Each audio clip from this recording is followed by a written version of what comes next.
I was sipping my morning coffee on the porch of my lakeside cabin when the sound of screeching brakes shattered the peace. A familiar sight emerged Karen, the self-appointed queen of the HOA, marching toward my property with a smug grin, and a clipboard clutched like a weapon. I knew trouble was brewing.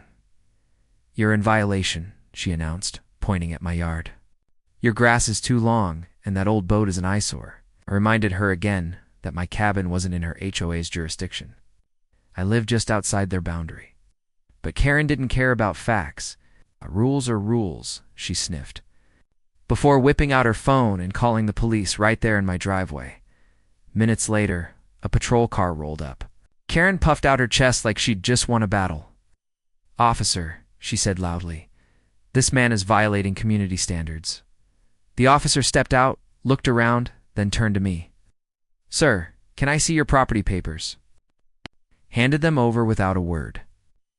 As he scanned the documents, his expression changed. He looked at Karen and said, "Ma'am, this property is not under HOA authority." In fact, he paused, smirking. "This lot is technically zoned for agricultural use." Karen's face went pale. "That's not possible," she sputtered. "Oh, it's possible," the officer replied. "An agricultural zoning here means the owner is allowed certain privileges, like keeping livestock, even a rooster if he wants." That's when I dropped the real bombshell.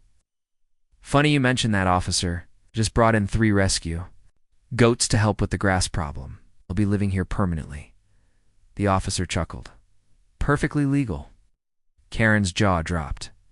She'd come to shut down what she thought was a petty yard infraction. And instead, she'd just fast-tracked my decision to turn part of my yard into a mini-dash farm. Within days, my goats Biscuit, Clover, and Tank were happily grazing in full view of Karen's morning walks. The bleating drove her nuts, and the best part, every time she complained, the HOA president reminded her they had no authority over me. The ultimate karma came.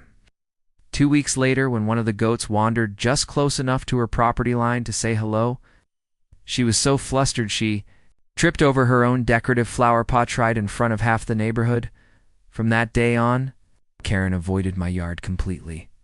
I kept my coffee, my goats, and my pea sand. She kept her distance.